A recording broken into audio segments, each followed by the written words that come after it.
Selamat pagi semua. It's a blessing to be here with you this weekend. Adalah sungguh suatu berkat berada bersama-sama dengan saudara-saudara sekalian pada akhir pekan ini. Over the next few days, I'm looking forward to getting acquainted with you a little better. Jadi di dalam beberapa hari ke depan saya rindu untuk mengenal saudara lebih dekat lagi. I won't spend too much of your time with unnecessary remarks. Jadi saya tidak akan menghabiskan terlalu banyak waktu dengan terlalu banyak basa-basi. If you don't mind, I would like to pray as we begin. Jadi kalau saudara tidak apa-apa, mari kita berdoa sebelum kita mulai. Our Father in heaven, we are grateful to be here in your presence. Bapa kami dalam surga, kami sungguh bersyukur berada di dalam hadirat-Mu. We pray that you would both speak and be heard. Kami berdoa agar Engkau boleh berbicara dan juga didengar. Please open up our hearts to the moving of your Holy Spirit. Bukalah hati kami bagi pergerakan Roh Kudus-Mu. And let your word be powerful in our lives. Dan biarlah firman-Mu boleh berkuasa di dalam kehidupan kami. We thank you and we pray in Jesus' name. Kami mengucap syukur dan kami berdoa dalam nama Yesus. Amen. Amin. I recently traveled to Zimbabwe in Africa. Jadi saya baru-baru ini bepergian ke Zimbabwe di Afrika. And we had a wonderful time conducting evangelistic meetings in that beautiful country. Dan kami memiliki waktu yang sangat indah mengadakan KKR di negeri yang indah itu. Had some unforgettable experiences there. Itu adalah sebuah pengalaman yang tak terlupakan di sana. One of my unforgettable experiences occurred as I was traveling back to my home in the United States. Jadi salah satu pengalaman yang tak terlupakan itu adalah ketika saya dalam perjalanan pulang kembali ke Amerika Serikat. It wasn't a good experience, but it's one I will never forget. Itu bukanlah suatu pengalaman yang baik, tapi suatu pengalaman yang saya tidak akan lupakan. I went to collect one of my bags at the airport. Jadi saya sementara sedang mau ambil salah satu bagasi saya di bandara. And discovered the bag had somehow been ripped open. Dan mendapati bahwa bagasi itu ya tidak tahu bagaimana sudah dirobek, terbuka. It had been torn in half. Jadi sudah sampai dirobek setengahnya. Everything was still there, Jadi semua barang-barang masih ada di dalam sana, except for the things I really wanted. kecuali satu hal yang saya sebenarnya sangat ingin jaga. Whoever or whatever had destroyed my bag Jadi siapa atau apapun itu sudah menghancurkan tas saya, had only taken the valuable things. hanya mengambil barang yang berharga. One of them was a drum. Jadi salah satunya adalah sebuah drum. It was a very unique old drum. Jadi itu ada sebuah drum yang kuno dan sangat-sangat unik. And my son and I purchased that from a man in Zimbabwe. Jadi putra saya dan saya itu membeli drum ini dari seorang di Zimbabwe. It wasn't the sort of thing we were going to play. Neither of us play the drums. Jadi ini bukan sesuatu yang sebenarnya kita akan pakai mainkan karena kami berdua nggak ada yang bisa main drum ini. But it looked very African. Tapi itu kelihatannya sangat Afrika And it was very genuine. dan sangat asli. And we knew that drum would look beautiful somewhere in our home. Dan kami tahu bahwa drum ini akan menjadi suatu hiasan yang indah sekali di rumah kami. There's no way I will ever be able to replace that drum. Jadi tidak ada bagaimanapun saya tidak akan bisa gantikan drum ini. And that drum was taken from my bag. Dan drum ini sudah dicuri dari bagasi saya. Now the other thing that was taken from my bag Dan, was my shoes. dan hal lain yang juga diambil dari koper saya itu adalah sepatu saya. Someone must have had the same size feet as me. Jadi seseorang pastilah ukuran kakinya sama dengan ukuran saya. And they weren't expensive shoes. Ya mereka itu mau sepatu yang mahal. I don't wear expensive Bukan shoes. sepatu yang mahal. Ya saya tidak pakai sepatu yang mahal. But they were good shoes. Tapi itu sepatu yang bagus. And they were the only good pair of Sabbath shoes that I owned. Dan itu satu-satunya sepatu khusus untuk Sabat yang bagus yang saya punya. So what would I do? Jadi apa yang saya lakukan? I needed to go somewhere very shortly after that. Saya harus pergi ke suatu tempat segera setelah itu. I made a decision. Jadi saya membuat suatu keputusan. I wouldn't take shoes with me. Saya tidak akan bawa sepatu dengan saya. When I got to where I was going, I would buy some more shoes. Ketika saya sampai di tempat saya akan pergi, saya akan beli sepatu. And when I got there, Dan ketika saya sampai di I sana, was told we have a very good second-hand store, used clothing. jadi saya diberitahu bahwa kita ada toko baju-baju bekas, barang-barang bekas yang They bagus. said, you are in such a hurry. Jadi katanya, oh kamu ini sementara sedang sangat terburu-buru. Just see if you can get some second-hand shoes. Jadi coba aja cari kalau bisa dapat sepatu bekas. And then when you have more time, Dan kalau sudah ada lebih banyak waktu, you can buy some good shoes. boleh cari sepatu yang bagus. I thought this is a good idea. Jadi saya pikir itu ide yang bagus. Cost me almost nothing. Jadi itu harganya ya hampir-hampir ya murah sekali lah. I found some very nice looking shoes. Jadi saya dapati sepatu bekas yang sangat bagus. And they were my exact size. Dan itu ukuran saya yang pas. I said, I have been blessed by God. Oh, saya sudah diberkati oleh Allah. I bought my shoes. Jadi saya beli sepatu saya. I wore my shoes. Jadi saya pakai sepatu saya. They were good. Itu bagus. For a few minutes, they were good. Selama beberapa menit itu bagus. And then as I was wearing my inexpensive second-hand shoes, Dan sementara saya sedang memakai sepatu saya yang bekas dan juga murah, the whole bottom fell off bebas, one of my shoes. salah satu sepatunya solnya itu udah lepas semua. It was seluruhnya. holding on just by a little bit of something, glue or something. Jadi itu cuma nempel sedikit karena masih ada dalamnya sedikit. As I walked on the shoe, Jadi sementara saya berjalan di sepatu itu, hey, what do we call these things in Indonesia? In the US, they call them flip-flops. In New Zealand, they're jandals. What are they here? sendal. Sandala. They work Sandal. like sandala. Jadi kayak sendal gitu. I realized it's important to have good shoes. Jadi saya sadari penting untuk punya sepatu yang bagus. Shoes are big business now. Jadi sepatu ini adalah bisnis yang besar sekarang. Recently, I was in New York City. Jadi baru-baru ini saya ada di kota New York. And just for the sake of interest, just out of interest, we went into the Nike store. Jadi hanya karena kita penasaran, kita pergi ke salah satu toko Nike-nya di sana. And the shoes are very expensive. Nah, sepatu-sepatunya sangat mahal. I would not wear them even if I could afford them. But they were very expensive. Jadi seandainya saya bisa beli pun saya juga nggak akan berani pakai karena sangat-sangat mahal. And while reading an article, I learned something I thought was interesting. Dan ketika saya baca suatu artikel, saya pelajari suatu hal yang menurut saya sangat menarik. There was a famous American athlete, Jadi ada seorang atlet yang sangat terkenal di Amerika. a basketball player named Michael Jordan. Jadi seorang pemain basket namanya Michael Jordan. They say he's the best basketball player ever to have played. Mereka katakan bahwa Michael Jordan ini adalah atlet basket yang paling terbaik yang pernah ada. During all of the years that he played basketball as a professional, Jadi di dalam tahun-tahun dia bermain basket secara profesional, he earned $95 million, dia menghasilkan 95 juta dolar. which is a lot of money. Ya kira-kira kalau di Indonesia itu 1 triliun hampir. Last year, Jadi tahun lalu just from the sale of his shoes, hanya dari penjualan sepatu-sepatunya saja he earned $100 million. dia dapat 100 juta dolar. Just last year. Hanya tahun lalu saja. Clearly, shoes are very important. Jadi jelas sekali bahwa sepatu itu sangat penting. They are big business. Itu adalah bisnis yang besar. We need to have them.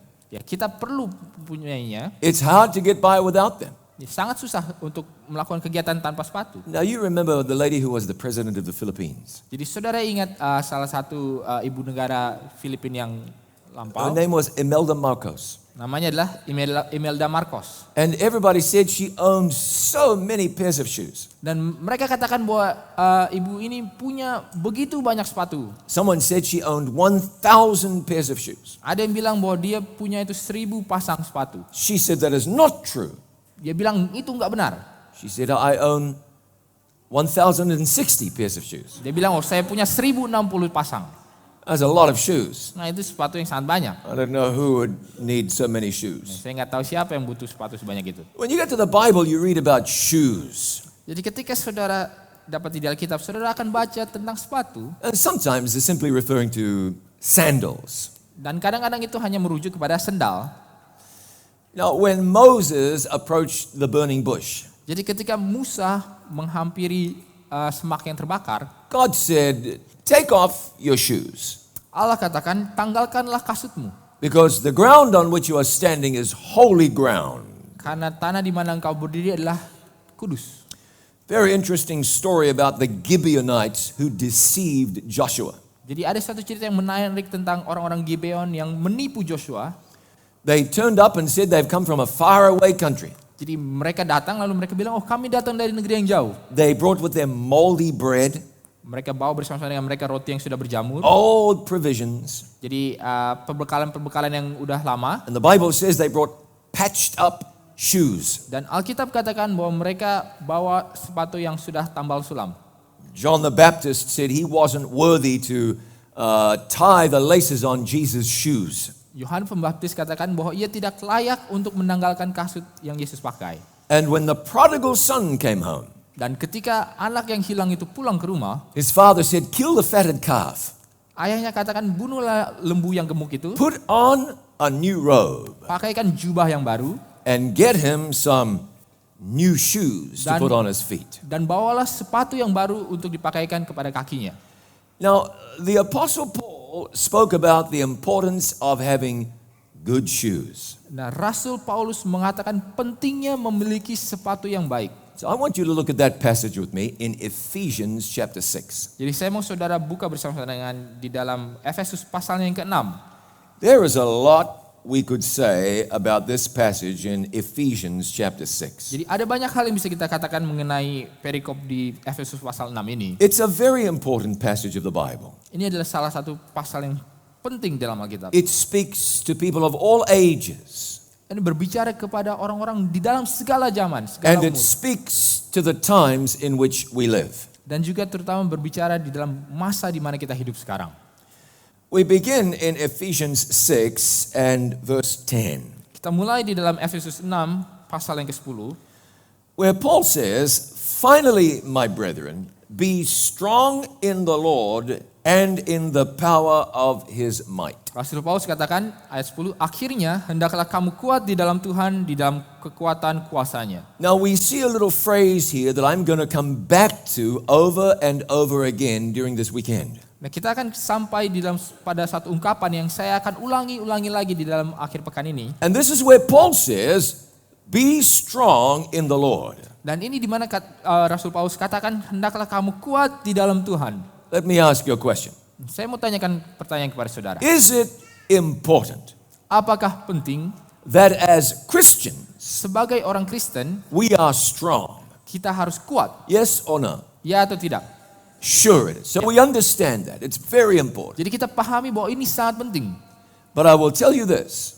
Tapi saya mau katakan ini, If we don't understand that phrase correctly, kalau kita tidak memahami ungkapan ini dengan tepat, it will completely destroy our Christian experience. ini akan benar-benar menghancurkan kehidupan Kristen kita. Misunderstanding those few words Jadi salah pemahaman terhadap beberapa kata-kata ini might cost you your everlasting life. mungkin dapat mengakibatkan saudara kehilangan hidup kekal saudara. So listen carefully, Jadi dengarkan baik-baik. and we will come back to that concept on many occasions this weekend. Dan kita akan kembali ke dalam konsep ini pada beberapa kesempatan dalam beberapa hari ke depan. Yet Paul said, be strong in the Lord. Paulus katakan hendaklah kamu kuat di dalam Tuhan. And then he said in verse 11, Dan ia katakan di dalam ayat yang ke-11, put on the whole armor of God, kenakanlah seluruh perlengkapan senjata Allah, that you may be able to stand against the wiles of the devil. supaya kamu dapat bertahan melawan tipu muslihat iblis. Now this suggests to us some very important things. Nah, ini menyampaikan kepada kita beberapa hal yang sangat penting. Anybody who is putting on armor is somebody who is involved in a conflict. Jadi siapa saja yang memasang perlengkapan perang itu adalah orang yang terlibat di dalam suatu pertarungan.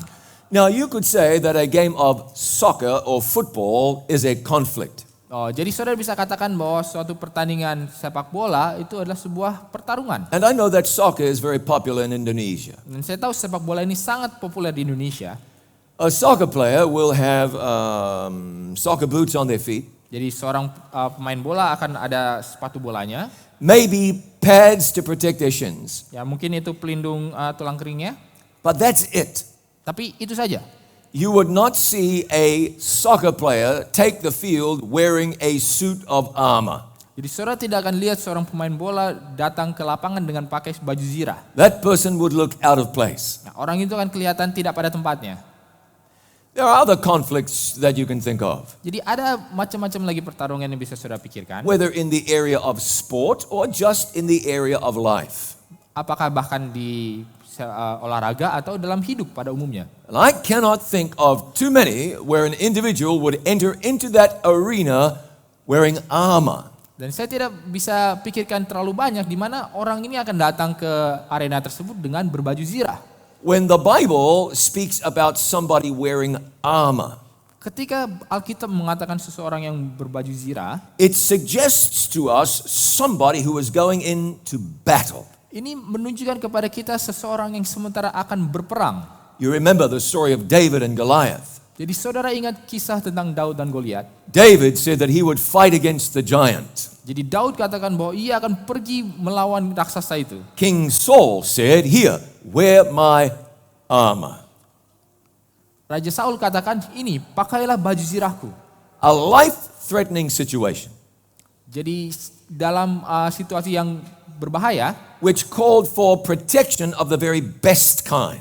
yang perlu perlindungan yang terbaik yang seadanya. Somebody wearing armor is somebody engaging in warfare. Jadi seseorang yang memakai baju zirah adalah orang yang sementara terlibat di dalam peperangan. Which suggests to us very strongly Yang menunjukkan kepada kita dengan sangat jelas that Paul was telling the church at Ephesus, you are involved in warfare. bahwa Paulus mengatakan kepada jemaat di Efesus bahwa engkau sedang terlibat dalam suatu peperangan. Now we want to be careful that we don't overstate this. Nah, kita harus berhati-hati supaya kita tidak terlalu membawa ini lebih jauh dari seharusnya. But the great danger with Christians is that we understate the importance of this. Tetapi bahayanya bagi orang Kristen adalah kita malah meremehkan pernyataan ini.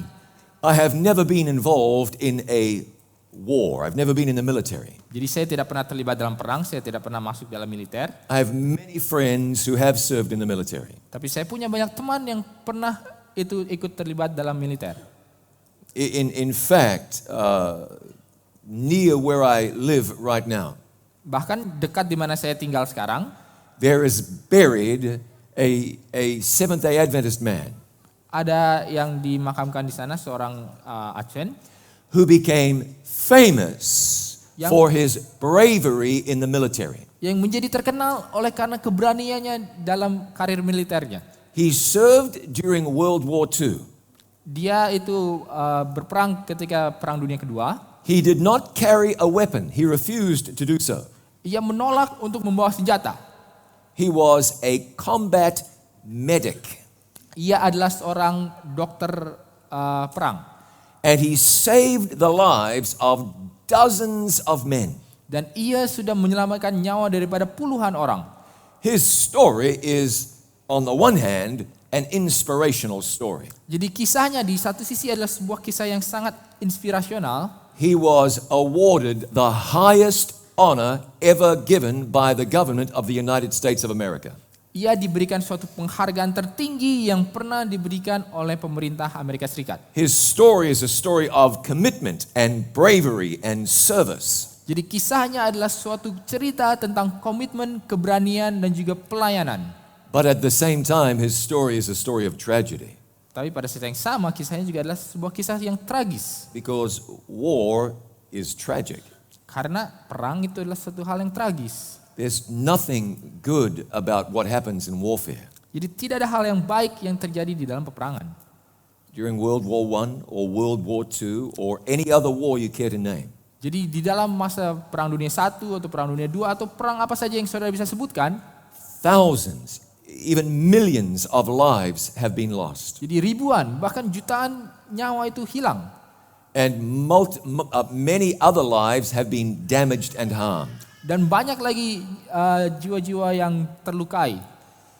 Whole families have been torn apart because of warfare. Jadi keluarga-keluarga itu tercerai-berai oleh karena peperangan. Nations have been destroyed because of warfare. Jadi negara-negara yang hancur oleh karena perang. During a war, we find two opposing sides. Jadi di dalam perang kita dapati dua pihak yang berlawanan. Each side is intent on completely destroying their enemy. Jadi masing-masing pihak itu sangat ingin untuk menghancurkan musuhnya.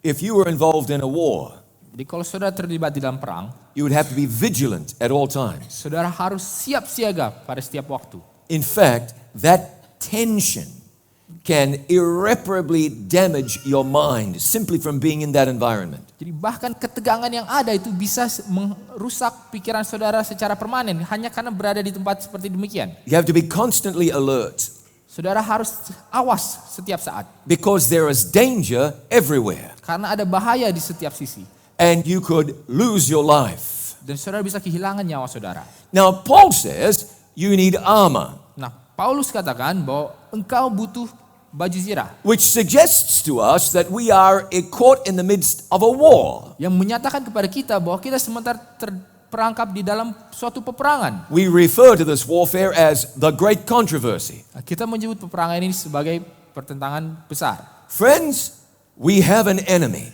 Ya, saudara-saudara, kita punya seorang musuh and that enemy is committed to our destruction. dan musuh itu sangat berkomitmen untuk kehancuran kita. That enemy wants to do us harm. Musuh itu mau melukai kita That enemy wants to end our lives dan musuh itu mau mengakhiri hidup kita and rob us of eternal life. dan merampas hidup yang kekal itu dari kita.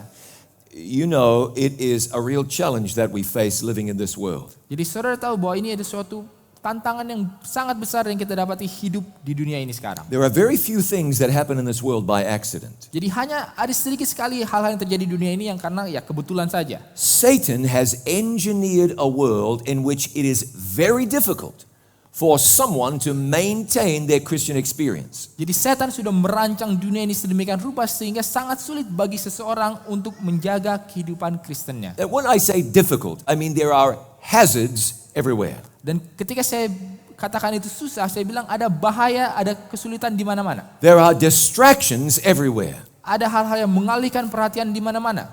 There are so many things that would turn us away from Jesus. Ada begitu banyak hal yang akan mengalihkan kita dari Yesus. Even good things. Bahkan hal-hal yang baik sekalipun. And many things have been calculated by the devil to turn us away from faith in God. Dan banyak hal yang sudah diperhitungkan oleh setan untuk menghalau kita dari Allah.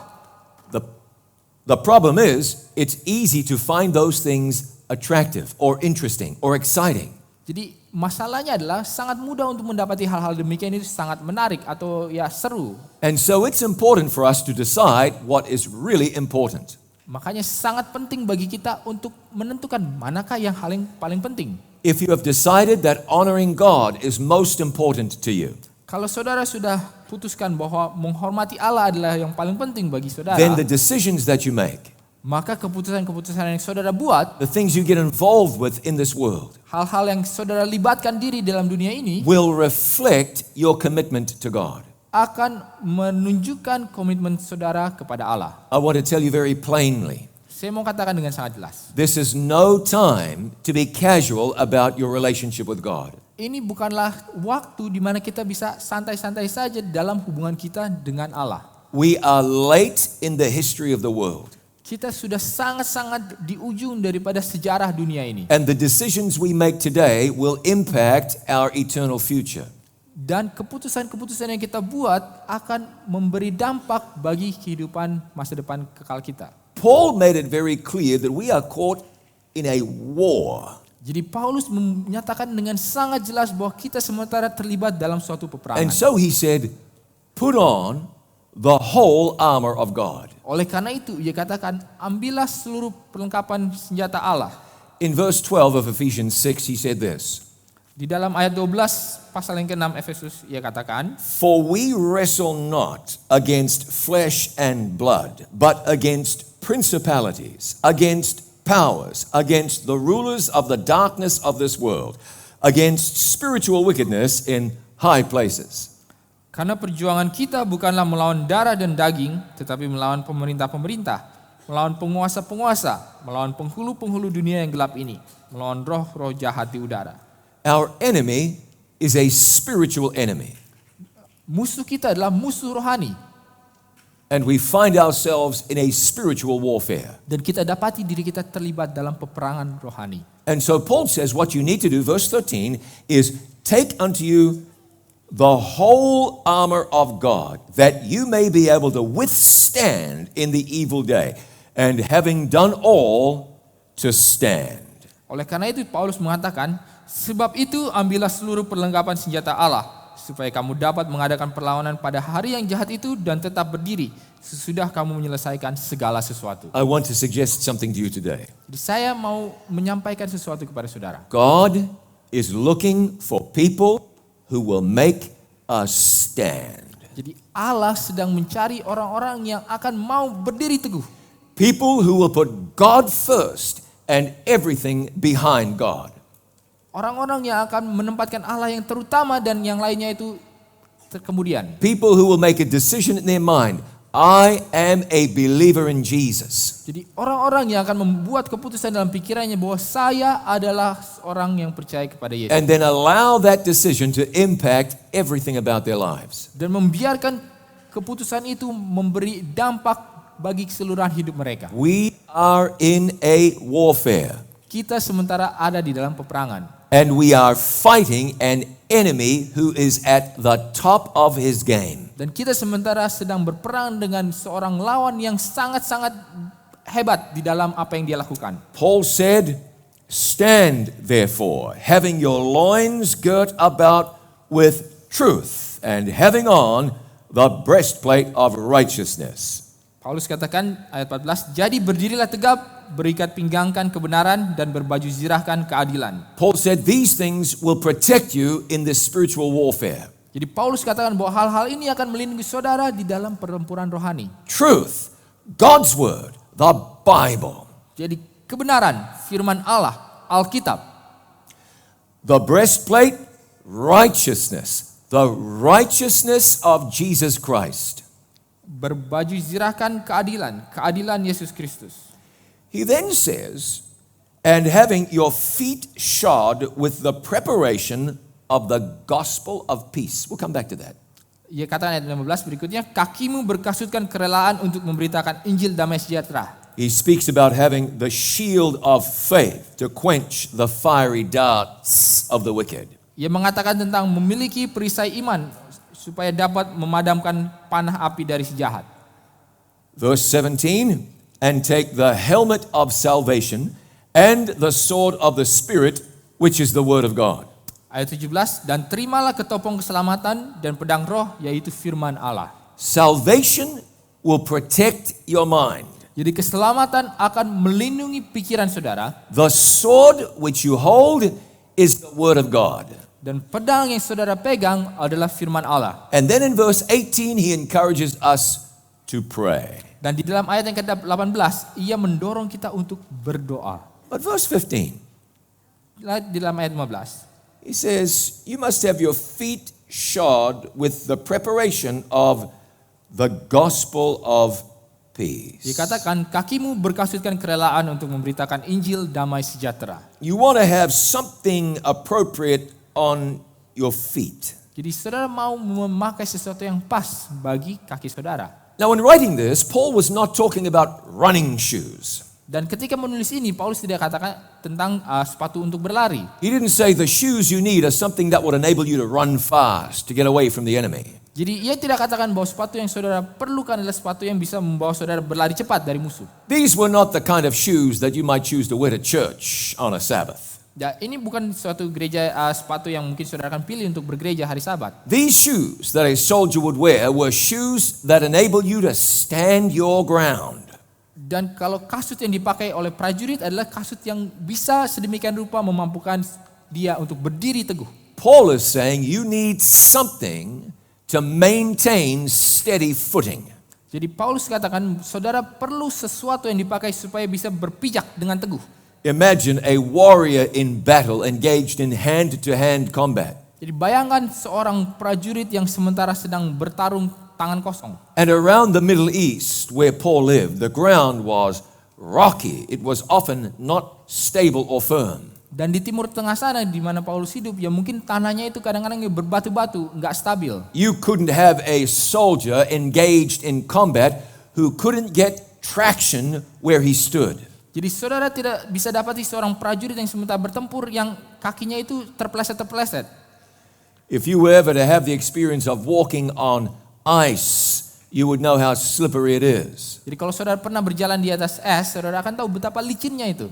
After rain like we had this morning, Jadi seperti hujan kalau seperti kita dapat di pagi hari ini. the walkways can become very slippery. Nah, jalan itu bisa sangat-sangat licin ya. That would not make combat simple. Itu tidak akan membuat pertarungan ya sederhana, susah jadinya. Paul is telling us that we are in the fight of our lives. Jadi Paulus katakan bahwa kita sementara di dalam suatu pertarungan atas hidup kita.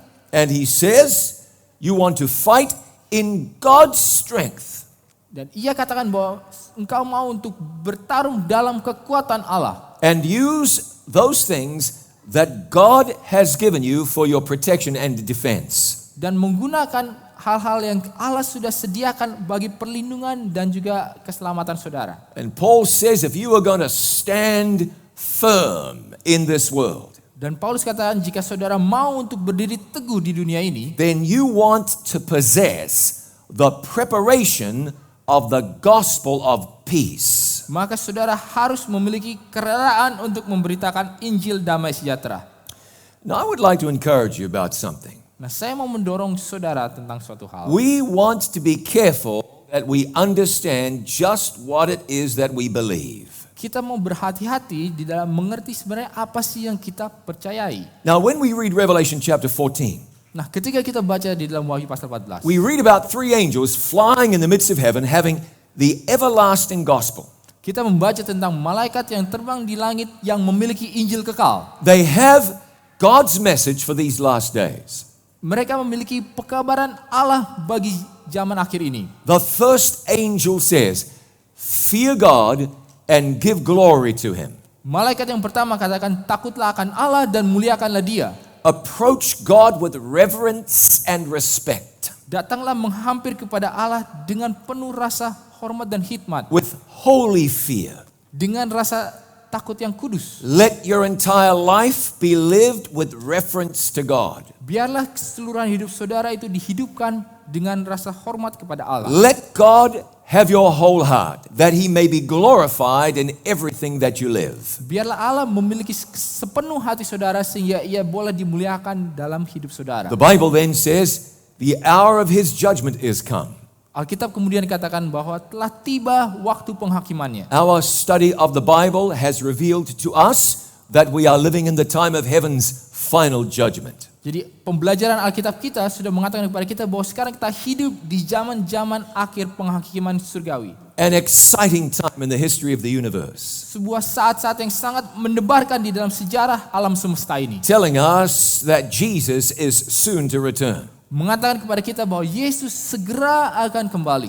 that he is engaged now in his work of final judgment, Bahwa Ia sementara sedang terlibat di dalam pekerjaan penghakiman yang terakhir. reviewing the books in heaven Sementara sedang memeriksa buku-buku di surga. and determining who has really surrendered to Jesus and who has not. Dan menentukan siapa yang sudah benar-benar menyerahkan diri kepada Yesus dan siapa yang tidak. That first angel goes on to say, worship him who made heaven and earth and the seas and the fountains of waters. Dan malaikat yang pertama itu melanjutkan katakan, sembahlah Dia yang sudah menciptakan laut, darat, dan seluruh mata air. In earth's last days, there is a call to true worship. Di dalam hari-hari terakhir dunia ini ada suatu panggilan bagi penyembahan yang sejati. We know when John wrote that verse, he was quoting the fourth commandment, which speaks of the seventh-day Sabbath. Kita tahu bahwa ketika Yohanes menuliskan hal itu, ia sementara mengutip hukum yang keempat tentang hari Sabat. We understand that true worship makes a difference. Kita menyadari, kita memahami bahwa penyembahan yang sejati itu ada perbedaannya. I was raised as a Roman Catholic. Jadi saya ini dibesarkan sebagai seorang Katolik Roma. I went to church on Sunday every week for many years. Jadi saya bergereja di hari Minggu setiap pekannya selama bertahun-tahun. In fact, for approximately 3 years, I went to church every day. Dan bahkan kira-kira selama kurang lebih 3 tahun saya pergi ke gereja setiap hari. But later in my life, I read the Bible. Tapi kemudian dalam hidup saya baca Alkitab. I discovered it says, remember the Sabbath day to keep it holy. Dan saya baca bahwa ingatlah dan kuduskanlah hari Sabat. That was not what I was accustomed to. Nah, itu bukan sesuatu yang saya terbiasa. That's not what I was raised to believe. Itu bukan sesuatu yang saya dibesarkan untuk percayai. That's not what I did. Itu bukan sesuatu yang saya sudah lakukan. But it is what the Bible says. Tapi itulah apa yang Alkitab katakan. And I understand that was God's will for my life. Dan saya pahami itu sebagai kehendak Allah dalam hidup saya. And God led me to embrace the seventh-day Sabbath. Dan Allah menuntun saya untuk menerima Sabat hari ke-7. As we read the Bible, we see this becomes an issue for all people down in the close of time. Dan sementara kita lanjut baca Alkitab, kita dapati bahwa inilah yang menjadi permasalahan bagi seluruh bangsa di akhir zaman ini nanti. It's what we believe. Itu adalah apa yang kita percayai. It is the will of God. Itu adalah kehendak Allah. It is of eternal importance. Ini adalah dalam suatu kepentingan yang kekal. And Jesus calls us to worship Him in truth in these last days. Dan Yesus memanggil kita untuk menyembahnya dalam kebenaran di dalam zaman akhir ini. This is all part of the everlasting gospel. Nah, inilah bagian dari Injil yang kekal itu. Then there is a second angel. Dan kemudian ada malaikat yang kedua. Babylon is fallen, that great city. Sudah rubuh Babel, kota yang besar itu. We understand Babylon as representing spiritual confusion. Jadi kita pahami bahwa Babylon itu melambangkan kebingungan rohani. And there is so much spiritual confusion in this world. Dan ada begitu banyak kebingungan rohani di dunia ini. Just yesterday, driving here, Ya kemarin, sementara saya berkendara kemari, we passed a location where a large statue was being removed. jadi kami melewati suatu tempat di mana ada sebuah patung yang besar yang sementara sedang dipindahkan. And a new idol was being placed in the place of that statue. Dan sebuah patung yang baru akhirnya ditaruh di tempat tersebut juga. People believe so many varied things in this world. Jadi orang itu percaya begitu banyak hal-hal yang bervariasi di dunia ini. Within Christianity, there is great confusion, Di dalam kekristenan juga ada begitu banyak kebingungan. where people have the ability to read the Bible Di mana orang punya kemampuan untuk membaca Alkitab and then do something completely different to what the Bible says. dan melakukan hal-hal yang sangat bertolak belakang dengan apa yang Alkitab katakan. But the Bible says Babylon is fallen, Tapi Alkitab katakan bahwa Babylon sudah rubuh. and we are called to worship God in spirit and in truth. Dan kita dipanggil untuk menyembah Allah dalam roh dan kebenaran. This is part of the everlasting gospel. Inilah bagian daripada Injil yang kekal itu. Then there is a third angel. Dan ada malaikat yang ketiga. That third angel warns us against worshiping the beast. Dan malaikat yang ketiga itu memperingatkan kita supaya tidak menyembah binatang. And it urges us not to receive the mark of the beast. Dan ini mendorong kita supaya tidak menerima tanda binatang itu. And if you have studied the Bible much at all, you should know then who that beast is the Bible is talking about. Dan kalau saudara sudah belajar Alkitab, saudara tentu akan pahami siapakah yang disebutkan oleh Alkitab sebagai binatang itu. An institution of great global power. Sebuah institusi yang memiliki kuasa dunia yang sangat berpengaruh. Dominant religiously and politically. Yang sangat dominan secara agama dan juga secara politik. This is part of the everlasting gospel. Nah, inilah bagian daripada Injil yang kekal itu. And Paul says, make sure you have your feet shod with the preparation of the gospel of peace. Dan Paulus katakan, pastikanlah kaki saudara berkasutkan kerelaan untuk mengabarkan Injil damai yang kekal. The gospel. What do we understand about the gospel? Injil, apa yang kita pahami sebagai Injil itu? If I were to ask you what the gospel was, Kalau saya tanyakan kepada saudara, apakah Injil itu? you might answer me by saying, fear God and give glory to Him. Jadi saudara bisa jawab saya dengan katakan, oh ya takutlah akan Allah dan muliakanlah Dia. You might say the gospel, that's judgment hour and seventh-day Sabbath. Dan saudara bisa katakan, oh ya itu adalah tentang hari penghakiman dan juga Sabat hari ke-7. You might say the gospel, Babylon has fallen, don't worship the beast or receive the mark of the beast. Jadi saudara bisa bilang, oh Injil bahwa Babylon sudah rubuh, janganlah menyembah binatang atau menerima tanda binatang itu. And I would say to you, yes. Dan saya akan katakan, oh iya. And then I would say to you, no. Dan saya juga katakan, oh tidak. Turn with me in your Bible to 1 Corinthians chapter 15.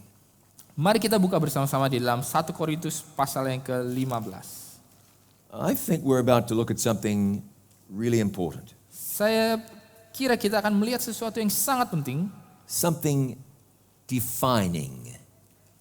sesuatu yang menjabarkan. As you turn there, let me remind you of something that I'm certain you already know. Dan sementara saudara buka ayat ini, saya mau ingatkan sesuatu yang saya yakin saudara sudah paham. That word gospel, it simply means good news. Bahwa kata Injil itu artinya ya kabar baik. The Greek word that we get gospel from, the Greek word from which we derive the word gospel, Jadi kata Yunani di mana kita ambil akar katanya yang kita sebutkan sebagai Injil, is the same word from which we describe the word angel. adalah kata yang sama yang kita sebutkan sebagai malaikat. Understood correctly, an angel, angelos, is a messenger. Jadi dipahami dengan benar, seorang malaikat, angelos, itu adalah seorang juru kabar. And rightly understood, an evangelist, if you go back to the old Greek language, an evangelist was somebody who brought a message of hope. Dan bisa kita pahami juga kata evangelis, kalau kita lihat di dalam kata aslinya itu artinya seorang yang membawa kabar baik. This messenger would bring a message of victory, Dan juru kabar ini akan membawa suatu pekabaran tentang kemenangan. a message that caused or brought political or personal joy. Suatu pekabaran yang akan membawa sebuah sukacita secara politik ataupun sukacita secara pribadi. An evangelist literally is a bringer of good news. Jadi secara harfiah, evangelis itu adalah seorang yang membawa kabar baik. We believe the good news. Kita percayakan kabar baik itu. Look at this classical or classic definition of the gospel in 1 Corinthians 15. Mari kita lihat suatu definisi yang klasik terhadap apakah Injil itu di dalam 1 Korintus pasal 15. Verse 1. Ayat yang pertama. Moreover, brethren, I declare unto you the gospel which I preached unto you, which also you have received, and wherein you stand. Dan sekarang saudara-saudara, aku mau mengingatkan kamu kepada Injil yang aku beritahukan kepadamu dan yang kamu terima dan yang di dalamnya kamu teguh berdiri. By which also you are saved, if you keep in memory what I preached unto you, unless you have believed in vain. Oleh Injil itu kamu diselamatkan, asal kamu teguh berpegang kepadanya, seperti yang telah kuberitakan kepadamu, kecuali kalau kamu telah sia-sia menjadi percaya. Now notice this is very important. Nah, perhatikan ini sangat penting. We are saved by this gospel message. Kita diselamatkan oleh pekabaran Injil ini. Now I just want to challenge you a little bit. Nah, saya mau menantang saudara sedikit saja. Did anyone ever get saved by finding out who the Antichrist of Bible prophecy was? Apakah orang bisa diselamatkan dengan mengetahui siapakah antikristus itu dalam Did anyone nubuatan? ever get saved by finding out they were in Babylon? Apakah orang itu akan diselamatkan kalau ia dapati sementara ada di dalam Babylon? Was anyone ever saved because the judgment is taking place in heaven? Apakah orang akan diselamatkan karena penghakiman sementara sedang berlangsung di surga? Or Atau was anyone ever saved by the seventh-day Sabbath? apakah orang diselamatkan oleh sahabat hari ke-7? You know the answer to those questions. Saudara tahu jawaban dari pertanyaan-pertanyaan tersebut? The answer is no. Jawabannya tidak.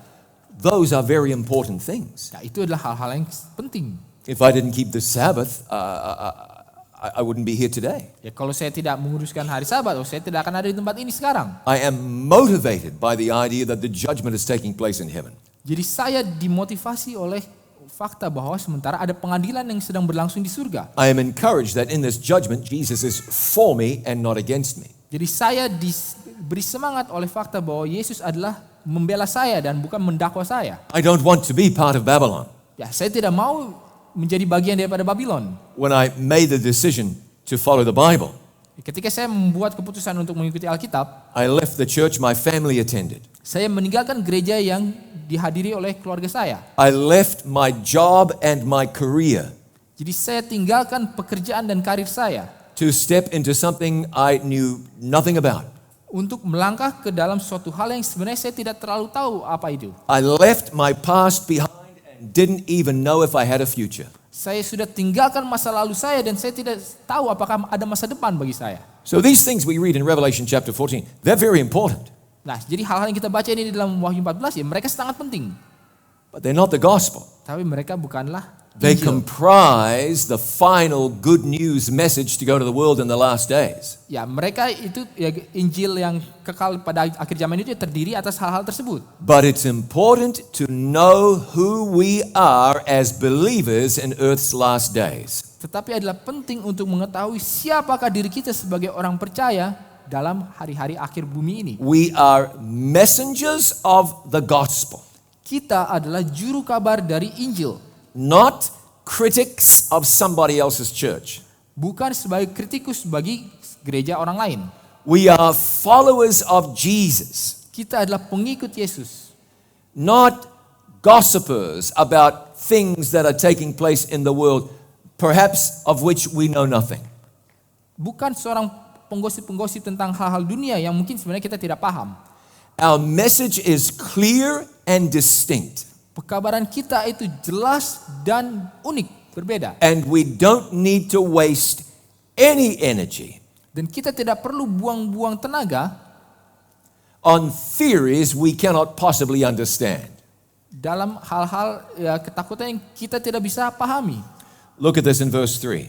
Mari kita lihat ini di dalam ayat yang ketiga. For I delivered to you first of all that which I also received. Here it is, how that Christ died for our sins according to the scriptures. Ayat 3, sebab yang sangat penting telah kusampaikan kepadamu, yaitu apa yang telah kuterima sendiri, ialah bahwa Kristus telah mati karena dosa-dosa kita sesuai dengan kitab suci. And that he was buried, and that he rose again the third day according to the scriptures. Bahwa ia telah dikuburkan dan bahwa ia telah dibangkitkan pada hari yang ketiga sesuai dengan kitab suci. And then Paul goes on to say, Jesus was seen by Peter, then the 12, then the 500, and James, and so on. Dan Rasul Paulus lanjutkan bahwa Yesus menampakkan diri kepada Petrus dan kepada 12 rasul dan orang 500 murid dan seterusnya.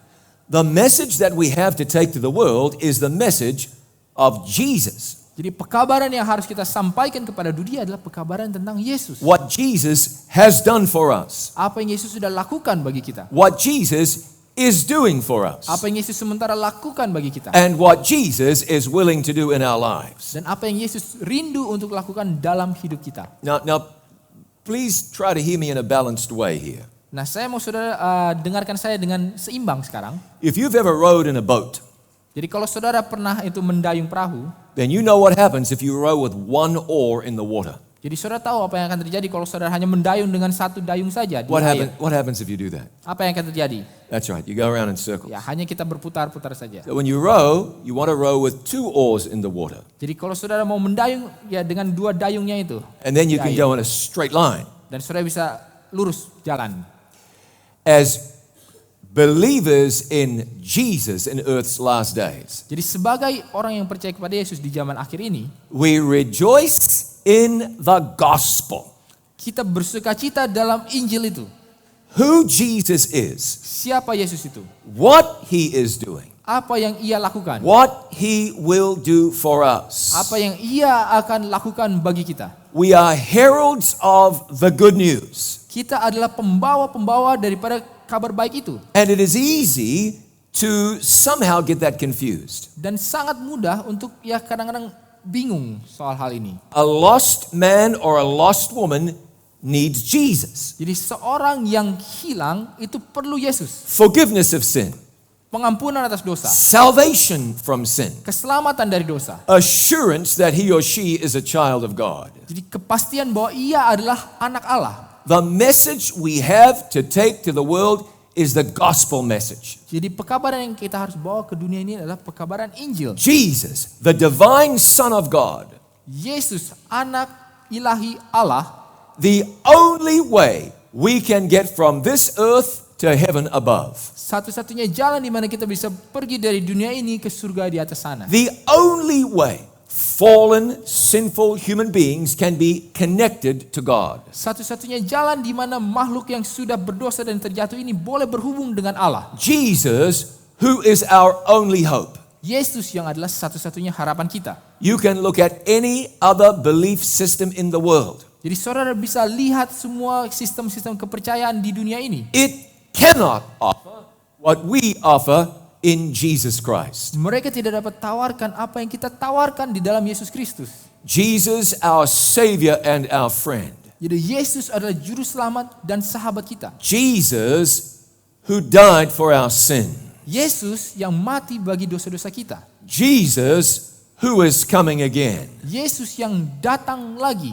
Well, where do all of these items in the everlasting gospel fit in? Tapi di manakah semua hal-hal ini di dalam Injil yang kekal itu termasuk? Oh, they are tremendously important. Ya, mereka itu sangat-sangat penting. I am an evangelist. I teach those things for a living. It's my job. Jadi saya seorang evangelis, saya mengajarkan hal-hal itu, ya itulah apa yang saya lakukan. And when you read about fear God and give Him glory, Dan ketika saudara baca tentang takutlah akan Allah dan muliakanlah Dia, judgment time, 7-day Sabbath, ya, masa penghakiman sabat hari ke-7, Babylon, mark of the beast, Babylon tanda binatang, these things become important. jadi hal-hal ini menjadi penting.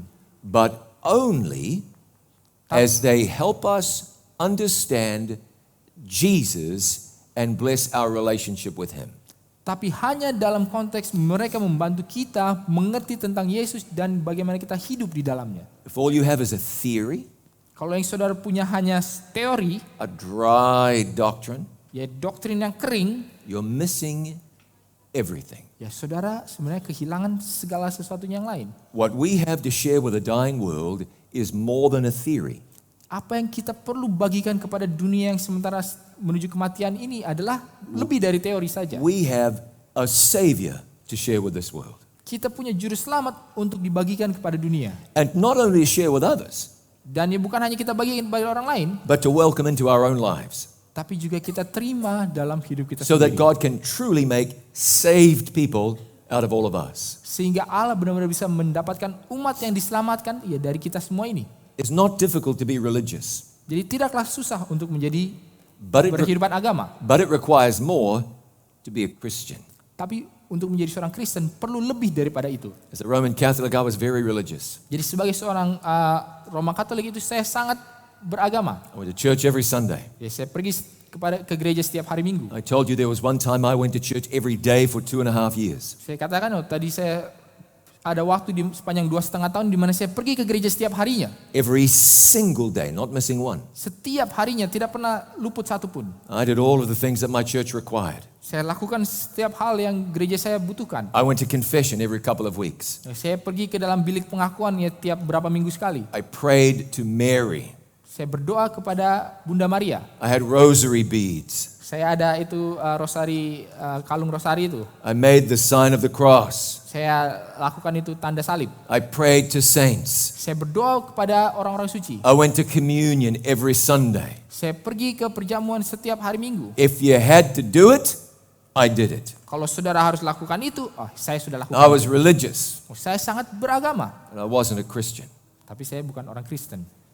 A Christian is someone who gives Jesus his or her heart Seorang Kristen adalah seseorang yang memberikan kepada Yesus hatinya, and who understands that the message of the Bible is good news. yang memahami bahwa pekabaran dari Alkitab itu adalah kabar baik. We spoke about rowing with one oar in the water. Jadi kita tadi bicara tentang bagaimana mendayung hanya dengan satu dayung saja. Now it's very important to understand that Jesus died for your sins. Jadi adalah sangat penting untuk mengerti bahwa Yesus mati bagi dosa saudara. It's very important to understand that Jesus was raised from the dead. Jadi sangat penting untuk memahami bahwa Yesus bangkit dari kematian. It's important to understand that Jesus is the Savior of all of the world. Jadi penting untuk memahami bahwa Yesus adalah juru selamat bagi seluruh dunia. Those things are profoundly important. Hal-hal tersebut adalah sangat-sangat luar biasa penting. Imagine somebody on their deathbed waiting to die. Jadi bayangkan seseorang yang sementara ada di ranjang kematiannya menunggu untuk mati. And someone else saying, no, I'll die in your place and you can go and live a long, healthy life. Dan tiba-tiba ada yang katakan, biarlah saya mati ganti saudara dan saudara bisa hidup sehat lagi selanjutnya. Imagine a criminal waiting to be executed. Bayangkan seseorang terpidana mati. I spoke recently with a man who was waiting to be executed. Jadi saya berbicara dengan seorang terpidana mati baru-baru ini. He spoke to me with tears coming down his face. Jadi ia berbicara kepada saya dengan air mata yang berlinang. He knows he will never be released from prison. Ia tahu bahwa ia tidak akan keluar dari penjara. He knows he doesn't deserve to be released from prison. Ia tahu bahwa ia tidak layak untuk dilepaskan dari penjara. But can you imagine if they said, tonight you'll be executed? Tapi bisa saudara bayangkan kalau orang katakan, malam ini saudara akan dieksekusi. And someone else came along and said, no, wait, I will take his place, let him go free. Dan tiba-tiba ada orang yang tahu, tunggu, saya akan gantikan dia, biarkanlah ia bebas. These things are so foreign to our mind, we have a hard time even accepting it could happen. Ya ini hal-hal yang sangat asing dalam pikiran kita sehingga kita kesulitan untuk menerima hal ini mungkin untuk terjadi. But in a small way, this is what Jesus has done for us. Tapi di dalam hal yang kecil inilah yang Yesus lakukan bagi kita. The Bible says, while we were sinners, Jesus died for us. Alkitab katakan bahwa sementara kita masih orang berdosa, Kristus mati untuk kita. Yet God gives us the privilege of understanding there is more to this good news. Tetapi Allah memberikan kepada kita suatu kesempatan untuk mengerti bahwa ada lebih lagi daripada hal ini dalam kabar baik ini. Now turn with me to 1 Peter chapter 2. Mari kita buka di dalam 1 Petrus pasal 2. It is important to understand the good news. Jesus died for you. Adalah penting untuk memahami kabar baik bahwa Yesus mati bagi saudara. When you know that Jesus died for you, you will have peace in your heart. Kalau saudara pahami bahwa Yesus mati bagi saudara, saudara akan punya damai sejahtera dalam hati The saudara. gospel is the gospel of peace. Injil itu adalah Injil damai sejahtera. Paul wrote to the Romans and said, when we are justified by faith, we have peace. Paulus tuliskan kepada jemaat di Roma bahwa ketika kita dibenarkan oleh iman, kita memiliki damai But let's sejahtera. be certain we understand the gospel a little more fully. Tapi mari kita pastikan bahwa kita benar-benar memahami Injil itu dengan lebih utuh lagi. The sinless Son of God died so that you might live.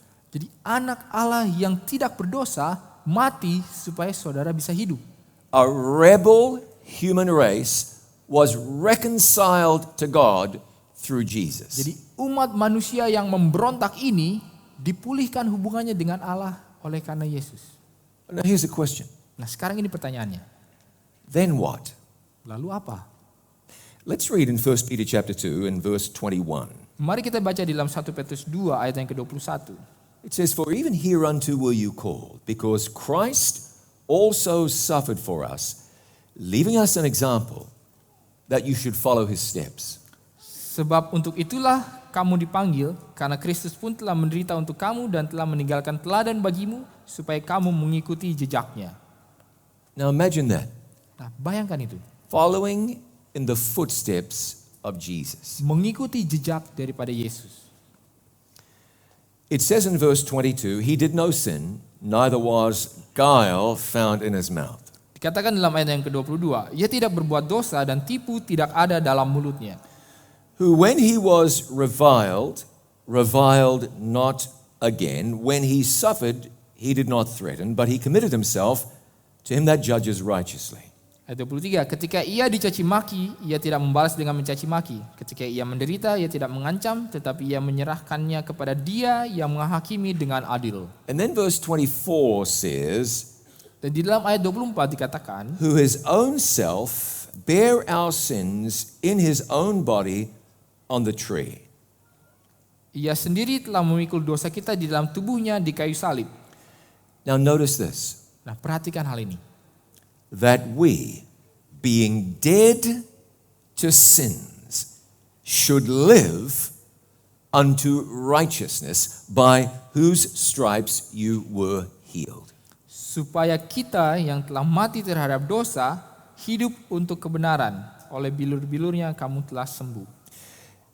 Now the question we ask when we discover that Jesus died for us is, what then? What next? Nah, pertanyaan yang kita tanyakan adalah ketika kita sudah sadari bahwa Yesus mati untuk kita, berarti adalah apakah selanjutnya? And this is where the good news becomes even better news. Inilah saat dimana kabar baik itu menjadi kabar yang lebih baik lagi. You know, before I accepted Jesus as my Lord and Savior, Jadi saudara tahu sebelum saya menerima Yesus sebagai juru selamat saya, I wasn't living a life I could be especially proud of. saya tidak hidup suatu kehidupan yang saya bisa banggakan. I was doing very well in my job. Saya lakukan yang baik dalam pekerjaan saya. My parents were proud of me. Ya, orang tua saya bangga kepada saya. My friends were happy for me. Ya, teman-teman saya senang bersukacita atas saya. Oh, I had more than enough money and I had worldly success. Saya punya lebih dari cukup uang dan saya punya kesuksesan dunia. But I wasn't living a Christian life. Tapi saya tidak menghidupkan kehidupan Kristen. The very good news is that when you come to Jesus, He changes your heart and changes your life. Jadi kabar yang baik adalah ketika saudara datang kepada Yesus, Ia mengubahkan hati saudara dan mengubahkan hidup saudara. So you don't have to be the person that you used to be. Sehingga saudara tidak perlu menjadi orang yang sebagaimana saudara sementara sekarang dulu ada. People who are stuck in sin don't want to carry on in that sin. Jadi orang yang terjebak di dalam dosa tidak ingin terus-menerus di dalam dosa itu sebenarnya. And God makes such a big difference in a person's life Dan Allah itu membuat suatu perbedaan di dalam hidup orang that He's tersebut. able to change a life completely. Bahwa Ia sanggup untuk mengubahkan hidup secara seutuhnya. Notice what Paul said. Perhatikan apa yang dikatakan oleh He said, Jesus died for us Paulus, katakan bahwa Yesus mati untuk kita so that we could die as well. supaya kita boleh mati juga. So that we can die to sin Sehingga kita boleh mati terhadap dosa and then live to righteousness. dan hidup untuk kebenaran. You see, this is a very, very important part of the Bible's message. Jadi saudara dapati bahwa ini adalah satu bagian yang penting di dalam Alkitab. And I will come back to this again and again this weekend. Dan saya akan kembali kepada hal ini lagi dan lagi. Remember what Paul said? He said, be strong in the Lord. Jadi ingat apa yang Paulus katakan, jadilah kuat di dalam kekuatan Allah, Tuhan. And far too often, Dan terlalu sering people understand that as meaning be strong. orang pahami bahwa jadilah kuat. Two very different things. Dua hal yang sangat berbeda. Christianity is not like somebody who goes to work out at a gym and lifts weights. Jadi kekristenan itu bukanlah seperti seseorang yang pergi ke gym dan angkat beban. If you go to the gym long enough and work out often enough, Jadi kalau saudara pergi ke gym dan olahraga cukup sering, you're going to end up with an impressive physique and you are going to be very strong. saudara akan dapati tubuh yang berotot kuat dan saudara akan kuat. Simply because you worked hard and you trained hard. Ya hanya karena memang saudara berusaha dengan keras, saudara berlatih dengan keras. That's what it takes to become muscly and strong. Just do some hard work. Itulah yang diperlukan untuk menjadi berotot Lakukanlah pekerjaan-pekerjaan yang berat, keras. But God isn't asking us to be strong by ourselves. Tetapi Allah tidak meminta kepada kita untuk menjadi kuat di dalam diri kita sendiri. We can't do that. Kita tidak dapat lakukan itu. God calls believers to a life of obedience. Allah memanggil orang-orang percaya dalam suatu hidup ketaatan. But we can't obey. Tetapi kita tidak bisa taat. Not without the power of God at work in our lives. Tidak bisa tanpa kuasa Allah bekerja dalam hidup kita. When the power of God is at work in your life, Ketika kuasa Allah bekerja dalam hidup saudara, then you must live in harmony with God. maka saudara harus hidup selaras dalam Allah. You see, too many people have the idea that in order to be a Christian, you have to be good. Jadi terlalu banyak orang yang punya pemahaman bahwa kalau menjadi orang Kristen, saudara harus jadi orang baik. But Jesus spoke to a young man one day and said, there is no one who is good except God. Tetapi Yesus katakan kepada seorang muda bahwa tidak ada yang baik selain Allah. So the truth is, Jadi hal yang kebenarannya adalah, if you're trying to be good, kalau saudara mau menjadi baik, you're trying to be God. saudara mencoba menjadi Allah. And that will never work. Dan itu tidak akan bisa terjadi. The gospel is really good news. Injil adalah kabar yang sangat baik. Jesus died for us Yesus mati untuk kita so that we can die to sin. supaya kita boleh mati bagi dosa and we live unto righteousness dan hidup untuk kebenaran, as Jesus lives his life in us. sementara Yesus menghidupkan kehidupannya di dalam diri kita. See, notice Paul said, have your feet shod with the gospel of peace. Jadi perhatikan bahwa Paulus katakan, biarlah engkau berkasutkan dengan Injil kebenaran. And as Romans 5 and verse 1 says, peace comes when we are right with God. Dan di dalam Roma 5 ayat 1 dikatakan bahwa damai sejahtera itu datang ketika kita benar di hadapan Allah. You are not living in peace if your life and God's will are constantly colliding with each other. Jadi saudara tidak akan hidup dalam damai kalau hidup saudara dan kehendak Allah itu selalu bertentangan. But you are experiencing peace with God when Jesus himself fills you with his presence. Tapi saudara akan dapati damai sejahtera dalam hidup saudara ketika Yesus sendiri mengisi hidup saudara dengan damai. If you are trying your best Kalau saudara berusaha sebaik mungkin and constantly falling in the same old areas, dan terus-menerus jatuh di dalam hal yang sama berulang-ulang, it might be that you need to stop trying mungkin saudara harus berhenti berusaha and start dying dan mulai untuk mati. and admit to Jesus, I cannot do this unless you live your life in me. Dan mengakui kepada Yesus, oh saya tidak bisa lakukan ini kecuali jika engkau menghidupkan dalam diri saya. And when Jesus is living his life in you, Dan ketika Yesus menghidupkan hidupnya di dalam diri saudara, then you are experiencing the power of God. maka saudara akan mengalami kuasa Allah. If Jesus is living his life in you, Kalau Yesus menghidupkan hidupnya di dalam diri saudara, and you are surrendering to him, dan saudara menyerahkan diri kepada Yesus, then you will be kept by his strength. maka saudara akan dijaga oleh kuat kuasanya. I wonder if you've ever had the experience Jadi saya bertanya, apakah saudara pernah mengalami suatu pengalaman ini? where you find yourself slipping and falling and making the same mistakes, Di mana saudara dapati diri saudara itu terus-menerus terjatuh di dalam kesalahan yang sama. and you conclude, I am just too weak and I cannot do this. Dan saudara katakan bahwa saya terlalu lemah, saya tidak bisa lakukan ini. I have tried and yet I cannot do God's will. Saya sudah coba tetapi saya tidak dapat lakukan kehendak Allah. Well, this is good news Nah, inilah kabar baik. because God says, my strength is made perfect in weakness. Karena Allah katakan bahwa kuasaku dibuat menjadi sempurna di dalam kelemahanmu. God is not looking to you to be strong, Jadi Allah tidak melihat kepada saudara supaya saudara menjadi kuat, but to be strong in the Lord, tapi menjadi kuat di dalam Tuhan. to take hold of his strength Untuk memegang kekuatan kuasanya and let his will be done in your life. dan membiarkan kehendaknya itu terjadi dalam hidup saudara.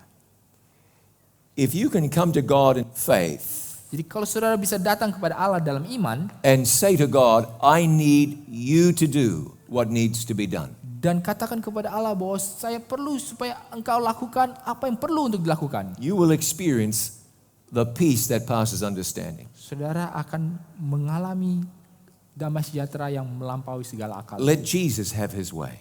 Biarkanlah Yesus berlaku. Surrender your life to him. Serahkanlah hidupmu kepadanya. When temptation comes, Ketika godaan itu datang, if you would say, I can't do this, Lord, but you can do it in me, dan ketika saudara katakan, oh saya tidak bisa lakukan ini Tuhan, tapi engkau dapat melakukannya di dalam diriku. there will be peace where once there was no peace. Akan ada damai di saat dimana dulunya tidak ada. So what is the gospel? Nah, jadi apakah damai sejahtera itu? It's the good news. Itulah kabar baik.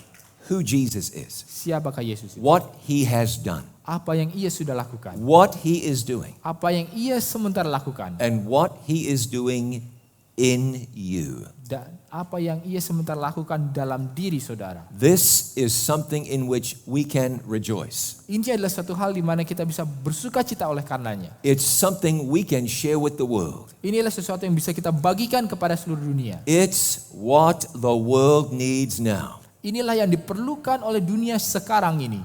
And it will pave the way for the coming of Dan Jesus. ini akan membuat jalan bagi kedatangan Yesus. Let's pray together now. Mari kita berdoa bersama-sama. Our Father in heaven, Bapa kami dalam surga, we thank you today for the gospel. kami bersyukur atas Injil pada hari ini. the truly good news.